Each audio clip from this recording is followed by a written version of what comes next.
Bobi mau lihat kemana Bobi? Setelah Prabowo dilantik sebagai Presiden ke-8 RI pada Minggu 20 Oktober 2024, kucing kesayangan Prabowo, yakni Bobi Kertanegara ikut populer. Begitu sayangnya dengan anabulnya, Prabowo memboyong Bobi tinggal di Istana Negara, Jakarta. Kedatangan Bobi dengan kereta dorong bertuliskan nama Bobi Kertanegara diunggah ke medsos dan seketika mencuri perhatian publik. Rupanya sosok anabul seringkali melengkapi presiden atau kepala negara. Mengapa ya? Dan apa manfaat dibalik merawat anabul kesayangan? Kenalkan, ini Bobi Kertanegara, kucing putih dengan corak hitam dan abu-abu di kepala, punggung, dan ekor itu adalah hewan peliharaan Presiden Prabowo Subianto. Bobi mulanya kucing tak bertuan. Ia berkeliaran di kediaman Prabowo di Jalan Kertanegara 4, Jakarta. Prabowo akhirnya mengadopsi dan merawat kucing itu pada 2017. Tak tanggung-tanggung, si kucing pun punya akun Instagram yang diikuti ribuan pengikut. Kedekatan Bobi tergambar dari kerapnya ia berada di samping Prabowo, bahkan dalam rapat. Kegemaran pada hewan peliharaan rupanya juga dialami pimpinan negara lain. Mantan Presiden Amerika Serikat Barack Obama memelihara Bo dan Sunny, anjing jenis Portugis Water. Anjing-anjing yang suka berlari dan bermain ini juga sering dipotret oleh pihak Gedung Putih.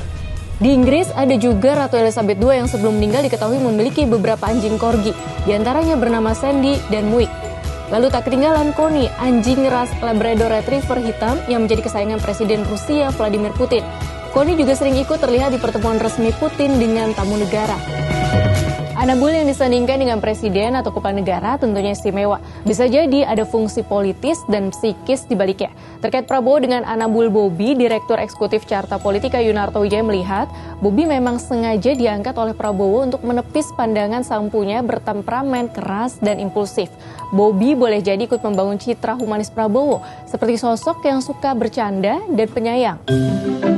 Namun di luar fungsi politis, sebenarnya anabul atau hewan peliharaan juga berfungsi secara psikis, yaitu sebagai teman melepas emosi bagi manusia. Menurut dosen psikologi Universitas Airlangga Surabaya Rudi Cahyono, hal ini terjadi untuk orang dewasa.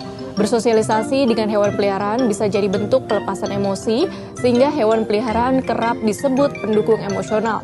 Banyak penelitian membuktikan bahwa hewan peliharaan bisa membantu meredakan stres dan mengurangi kemarahan atau manajemen kemarahan. Sejumlah pihak juga mengasosiasikan hewan peliharaan ke kesehatan mental yang lebih baik, bahkan bisa meminimalkan kesepian.